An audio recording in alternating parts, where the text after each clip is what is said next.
السلام عليكم ورحمة الله وبركاته. ازيكم يا جريد 5؟ عاملين ايه؟ يا رب تكونوا بألف خير. النهارده ان شاء الله هنشرح مع بعض lesson 3 في concept 4.1. طيب انتوا عارفين ان الكونسبت دي كانت بتتكلم على الفورسز، القوى وانواع الديفرنت فورسز وانواع القوى المختلفة. وعرفت ان انا عندي حاجة اسمها اللي هي الجرافيتي فورس، قوة الجاذبية، ودي عبارة عن بالينج فورس، قوة جذب او قوة سحب، ومش بتبقى مقتصرة على الارث فقط، لا، في جرافيتي في كل مكان، الصن والبلانت، الارث والمون. وخدت تاني نوع من انواع الفورس اللي هي الماجنتيزم، اللي هي قوة الماجنت، ودي يا اما بالينج يعني قوة سحب، يا اما باشنج يعني قوة دفع. تمام. طيب هنا بيقول لي برضو what is the gravity. what is the gravity يعني ايه الجاذبية. هنا بيقول لي what true or false. number one, if you jump up into the air you will land on the ground. يعني لو انت نطيت في الهواء هترجع تاني، صح. مين اللي رجعني تاني؟ طبعا الجرافيتي. طيب نمبر 2, gravity can't affect the direction of object. هل الجرافيتي مش بتأثر على اتجاه الجسم؟ لا، الجرافيتي بتأثر على اتجاه الأوبجكت أو بتأثر على الدايركشن. ليه؟ يعني مثلا أنا بقولك أنا بحدف كورة لفوق، صح؟ الكورة كان الدايركشن بتاعها upward، اللي فوق الأعلى. طيب الجرافيتي هتسحبها فين؟ هتسحبها downward، هتشدها لأسفل. إذا أنا كده غيرت الدايركشن، كانت الكورة طالعة لفوق نزلتها لتحت، يعني احنا عكسنا الدايركشن. اذا الجرافيتي بتاثر على الدايركشن اوف ذا اوبجكت، بتاثر على اتجاه الجسم. تمام. طيب هنا بيقول لي انت اتعلمت قبل كده ان الجرافيتي تعتبر فورس، قوه، وبنقول عليها اتراكشن، قوه جذب، او بنقول عليها بالينج فورس. طيب هي بتبقى موجوده ما بين مين؟ قال لي موجوده ما بين الاوبجكت، وبالذات الاوبجكت اللي عندها ماس. يعني اي جسم عنده ماس يعني ليه كتله، اي جسم ليه ماس ليه كتله، اذا هو عنده جرافيتي. تمام. وكل ما بتزيد الماس، كل ما بتزيد الكتله بتاعتي، بيحصل انكريز للجرافيتي. يعني كل ما الجسم يبقى الماس كتلته اكبر يبقى الجرافيتي بتاعته اكبر. تمام كده؟ تمام. يبقى اذا احنا هنلاقي الجرافيتي الافكت بتاعها، التاثير بتاعها يعني حوالينا في everything، في كل حاجه حواليك. خلاص كده يا ولاد؟ طيب تعالى بقى نشوف اكزامبل للجرافيتي، والكلام ده مش جديد علينا اصلا. هنا بيقول لي ان ايج يعني بيضه could spill out of your hand and fall to the floor. يعني لما البيضه تعمل سليب اوت يعني تقع من ايدك على الفلور، على الارض، اذا ده الافكت اوف جرافيتي، الجاذبيه شدت البيضه من ايدك فوقعت على الارض. طيب when you drop a ball or a book it fall down، تمام، towards the ground. يعني حضرتك لما بتحدف كوره او كتاب بتلاقيه وقع على الايه؟ على الجراوند، ده برضو سبب الافكت اوف جرافيتي. اذا الفورس اوف جرافيتي، قوه الجاذبيه، كيب اس هتخلينا او هتمنعنا من الفلوتنج انتو ذا سبيس. يعني انا ليه ستيبل على الارض؟ انا ليه ثابته على الارض؟ ليه الجبال والاشجار والترابيزات والبيوت، ليه كل دول يا ولاد ستيبل على الارض؟ ليه الحاجات دي ثابته في مكانها؟ بسبب الجرافيتي. تخيل بقى لو ما فيش جرافيتي على الارث، يعني لو الارض دي ما عندهاش جرافيتي، كنا كلنا يحصل لنا ايه؟ floating in the space، هنسبح في الفضاء وهنطير في الايه؟ في الهواء. اذا الجرافيتي هي المسؤوله عن الاستابيليتي، عن استقرارنا على سطح الارض. تمام. طيب هل الجرافيتي بتأثر على البلانيت؟ طب ما انتوا عارفين ان انا عندي حاجه اسمها السولار سيستم، تمام، اللي هو النظام الشمسي، اللي عباره عن الصن والايت بلانيت، شمس وثمان كواكب. طيب مين بيعمل اتراكت؟ مين بيجذب التاني؟ احنا قلنا ان الصن عشان الماس بتاعتها اكبر والفوليوم بتاعها اكبر، يعني الصن اكبر في الماس، اكبر في الكتله، واكبر في الفوليوم، في الحجم. اذا بتعمل اتراكت، بتجذب البلانيت عشان ريفولف، يدوروا حواليها في فيكسد اوربت، في مدار ثابت. يبقى احنا عرفنا ان في السبيس، في الفضاء، عندنا بيج وسمول بلانت، كواكب كبيرة وكواكب صغيرة. كل ما البلانت، كل ما الكوكب يبقى كبير كبير، يبقى الجرافيتي بتاعته اكبر. تمام كده؟ تمام. وقلنا ان الجرافيتي اوف صن، جاذبية الشمس، كيب هتخلي البلانيت ريفولف ان فيكسد اوربت، هتخلي البلانيت يلف حوالين الشمس في مدارات ثابته. يبقى لما اقول لك جيف ريزون ليه البلانيت بتعمل ريفولف، بتدور حوالين الصن في فيكسد اوربت، في مدار ثابت، هتقول لي ديو تو الجرافيتي فورس اوف ذا صن، نتيجه جاذبيه الشمس. تمام. تمام. يبقى like the gravity of planet in space we can say that زي ما في gravity ما بين البلانت والصن في السبيس، قال لك على الارث بقى على سطح الارض الاوبجكت with a large mass، يعني الجسم اللي موجود على سطح الارض وعنده large mass، عنده كتلة كبيرة، يبقى هو عنده more gravity. الكلام ده احنا كله قلناه قبل كده، هو كأنه بيجمع المعلومة من تاني. هنا بقول لي check your understand. number 1 gravity is the space of attraction between objects that have space. احنا قلنا الجرافيتي عبارة عن ايه؟ force، يبقى هنكتب هنا كلمة force. طيب بتحصل ما بين مين؟ الاوبجكت اللي عندها mass، يبقى هنا which have mass. تمام كده؟ تمام. طيب نمبر 2 when an egg slip out of your hand. تمام، لما البيضة تقع من ايدي نقط بل، مين اللي شدتها؟ يبقى هنا هنكتب جرافيتي، يبقى الجرافيتي هنا هنكتب كلمة جرافيتي. تمام. بل ذا ايج، شدت الايج toward ذا جراوند. طيب so ذا ايج بريك، عشان كده البيضة اتكسرت. طيب نمبر 3 big object، الاجسام الكبيرة have ايه بقى؟ جريت او مور جرافيتي، عندها جاذبية عظمى او جاذبية اكبر. طيب خلينا نشوف activity number 7.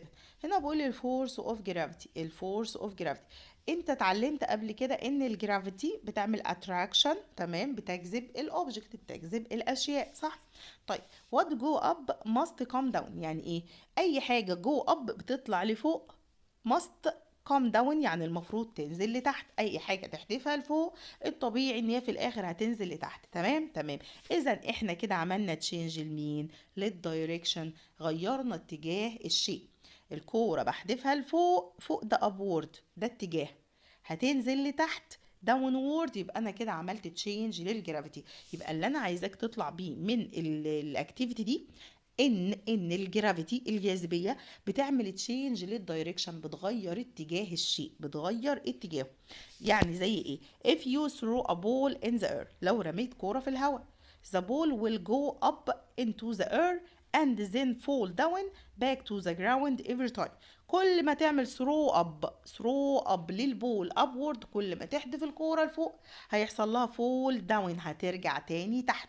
طيب يبقى انت كده عملت تشينج في الايه؟ في الدايركشن، غيرت اتجاه الاوبجكت. تمام، كان طالع لفوق نزل لايه؟ لتحت. تمام. طيب هنا بيقول لي as the ball flies through the air، كل ما الكرة يعني تتحرك في الهواء its movement، حركتها change، بتتغير. at first it moving up، اول حاجة هي طلعت لفوق وبعد كده هتنزل لايه؟ داون، يعني لتحت. اذا الجرافيتي لما شدت الكرة لاسفل عملت تشينج في الايه؟ في الدايركشن. يبقى خلاصة الاكتيفيتي بتاعتي، عشان هي دي اللي هتجيلنا في الامتحان، ان الجرافيتي بتعمل تشينج في الدايركشن، بتغير في اتجاه الاوبجكت. تمام تمام.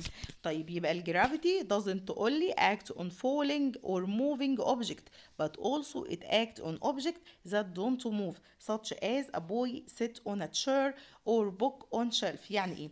هنا بقول لي ان الجرافيتي يا ولاد بقى مش بتأثر فقط على الموفينج اوبجكت، على الأجسام المتحركة، لا ده كمان بتأثر على الجسم اللي في حالة ريست، في حالة سكون. يعني لو حضرتك قاعد على كرسي فانت قاعد ومستقر على الكرسي بسبب الجرافيتي، وحضرتك لو حاطط بوك كتاب حطه على الشلف، على رف او على ترابيزه، فالكتاب مستقر على الكرسي او الترابيزه بسبب الجرافيتي. يعني معنى كده ان الجرافيتي مش بتاثر على الموفنج، الحاجات المتحركه بس، لا ده كمان بتاثر على الاوبجكت اللي هي دونت موف، اللي هي ما بتتحركش. تمام تمام. طيب تعالى بقى نشوف الجزء بتاع الجرافيتي اند ماس. طيب ايه العلاقه ما بين الجرافيتي والماس؟ الاتنين حبايب. يعني ايه حبايب؟ كل ما الاوبجكت بتاعك، كل ما الجسم يكون عنده ماس اكبر، كتلته كبيره، كل ما يبقى عنده جرافيتي اكتر، صح ولا لا؟ يعني قلنا مثلا المون والارث، القمر والارض. تمام، القمر والارض مين فيهم اكبر في الماس؟ طبعا قلنا ان الارض اكبر في الماس، فبالتالي هي اكبر في الجرافيتي، اعلى في الجاذبيه، صح؟ طيب تعالى نقارن ما بين الشمس والارث. هنا بقى الصن والارث، مين اكبر في الماس؟ مين اكبر في الكتله؟ الصن اكبر، فبالتالي مين عنده جرافيتي اعلى؟ الصن. الكلام ده برضو احنا واخدين. وطبعا كل ما الاوبجكت بتزيد الماس بتاعته بيزيد الجرافيتي بتاعته. يعني ايه اللي يخلي القمر يدور في فيكسد اوربت، في مدار ثابت حوالين الارث؟ عشان الجرافيتي اوف ذا ايرث، جاذبيه الارض، لان الارض اعلى في الجاذبيه. خلاص تمام. هنا بيقول لي what true or false، هنحط صح وغلط. gravity doesn't change the object direction. هل الجرافيتي مش بتغير الدايركشن؟ لا، ده احنا لسه واخدين ان الجرافيتي بتغير الدايركشن، طالعه لفوق نزلتها لتحت. طيب نمبر 2، all objects that have mass must have gravity. اي جسم عنده ماس، عنده كتله، لازم أن يكون عنده gravity. true. طيب بعد كده خلينا ناخد activity number 8. what does down mean؟ يعني ايه down؟ يعني ايه كلمة down؟ طيب تعالى نشوف في الاكتيفيتي دي. احنا هنعمل شوية اكسبيرمنت، شوية تجارب عشان نشوف الافكت اوف جرافيتي، تأثير الجاذبية، وازاي الجرافيتي بتعمل بالينج، بتجذب الاشياء داون في اتجاه الارض. انا عندي هنا بوكس، وعندي اللي هي الميتر ستيك، وعندي سترينج، عندي خيط، وعندي سمول ويت، عندي ثقل يعني وزن، وعندي تاب شريط لاصق، وعندي اللي هي البروتوكتريك اللي هي المنقله. تمام تمام. هنا بقول لي ايه؟ اول حاجه tie the string to the meter stick and use a piece of tab to hold it in a place, then attach the weight to the end of the string. يعني حضرتك هتجيب المسطره ده اهي، تمام، اللي قدامنا دي، هنجيب دي اللي هي الميتر ستيك، وهربط فيها الخيط، هربط فيها الايه الخيط، وفي نفس الوقت هربط في الخيط حاجه تقيله، تمام كده، وهلزقهم باللي هو الشريط اللاصق اللي هو التاب. تمام تمام. بعد كده suspended the meter stick horizontally between the box so the string and the weight can move freely. يعني حضرتك بعد ما عملت الحكايه دي هتجيب شويه كتب هنا وشويه كتب هنا، تمام، وهتحط المسطره عليهم كده اللي انت معلق فيه التقل بتاعك. خلاص كده، اذا الثقل ده فريلي موف، بيتحرك بحريه دلوقتي. طيب وبعد كده ايه اللي هيحصل؟ هنا بيقول لي measure the angle between the meter stick and the string using the protectorate. يعني قيس الزاويه، هنقيس الزاويه اللي موجوده ما بين الميتر ستيك اللي هي المسطره والسترنج والخيط باستخدام المنقله اللي موجوده معايا. تمام. طيب ايه اللي هيحصل؟ قال لي الاوبزرفيشن، الملاحظه اللي انا هشوفها، ذا انجل ويل بي 90، الزاويه هنلاقيها 90، لان الجرافيتي اولويز بال اوبجكت داونورد، لان الجاذبيه دايما بتجذب الاشياء الى اسفل، فهلاقي الزاويه 90 يعني زاويه قائمه، تمام، اللي هي بيربنديكولار، عموديه. تمام. طيب قال لك بقى تعالى بقى نغير شويه. يعني ايه؟ نزود هنا مثلا شويه كتب. اذا هنا المسطره ما بقتش مستقيمه، لا ده بقت سلايد، يعني عامله زي الزحليقه كده او المرجحه، بقت مائله. تمام. هل الانجل الزاويه هتتغير؟ طيب هنا بقول لي يوز سيفرال مور بوك اون ذا ليفت سايد، هنزود كتب على الناحيه الشمال. تمام كده، عشان نخلي المسطره تلت يعني بميل، جايه بزاويه. وبعد كده هنعمل ميجر للانجل، هنقيس الزاويه باستخدام برضو المنقله، شايفين هنقيس الزاويه دي. تمام كده تمام. طيب تعالوا نشوف ايه اللي ممكن يحصل بعد كده. اللي انت هتلاحظه هو ان ذا ميتر ستيك، لما المسطره بتاعتي تلت يعني بقت مائله بتوين ذا انجل، يعني لما المسطره بقت مايله وعملنا ميجرنج للانجل، قسنا الزاويه ما بين الميتر ستيك، ما بين المسطره والخيط، لانها اقل من الايه، من ال90. يعني في الاول لما كانت المسطره مستقيمه الانجل كانت 90، كانت 90، ولما ميلنا المسطره بشويه الزاويه ليس ذان 90، بقت اقل من 90، يعني اكيوت انجل، زاويه حاده زي ما انتوا بتاخدوا كده في الرياضه. تمام. طيب بيقول لي بعد كده خامس حاجه move some box away from the left side to tilt the meter stick down then measure the angle. بعد كده قلل شويه كتب كمان زي ما انتوا شايفين، الرايت سايد بقى هو اللي هنعليه، ناحيه اليمين هي اللي هتبقى عاليه. وبعد كده قيس برضو الانجل، قيس اللي هي الزاويه اللي موجوده. اللي انت هتلاحظه هو ان ذا ميتر ستيك لما المسطره بتاعتي ستايتلد داونورد، لما نزلناها ناحيه تحت شويه، ذا انجل بتوين ذا ميتر ستيك اند ذا سترينج از مور ذان 90. المره دي بقى تمام الزاويه زادت عن ال90. تمام. وبنقول عليها اوبتيوز، يعني زاويه منفرجه. تمام. من الاكتيفيتي دي، من النشاط ده، احنا استنتجنا ايه من الكلام ده كله؟ ان الفاكتور that cause change of the angle measurement، ايه العوامل اللي ممكن تأثر على الزاوية زاوية القياس، ايه العوامل اللي تخلي الزاوية مرة 90 ومرة less than 90 ومرة more than 90؟ ليه الزاوية بتختلف في كل مرة يبقى الخيط متعلق فيها؟ قالك اول حاجة التتل اوف الميتر ستيك، الميل بتاع الزاوية. يعني مثلا كل ما تزود الميل او مثلا بتقلله شوية فالزاوية بتختلف. وكمان الموفمنت اوف سترينج، حركة الخيط، لان الخيط طبعا بيتحرك ومش ثابت في مكانه. يبقى دي الحاجات اللي ممكن تأثر على اللي هي الانجل، الزاوية بتاعتي. يبقى خلاصة القول من التجربة دي ايه؟ all object، كل الأوبجكت on or near the earth surface are pulled downward to the center of the earth. كل الأجسام اللي هي نير قريبة من سطح الأرض pull down بتجذب إلى الأرث سنتر، ناحية مركز الأرض. as the tilt of the meter stick change، كل ما نغير ميل المسطرة، يعني المسطرة مرة بقت كده، مرة بقت كده، مرة بقت كده، احنا كده بنغير التلت اللي هو ميل المسطرة. بيحصل تشينج في الانجل، الزاوية بتاعتي بتتغير، لان الويت، الوزن، الحاجة اللي انت معلقها دي always being pulled towards، لان دايما الارض هتجذب الشيء اللي انت معلقه، فالزاوية هتختلف. تمام.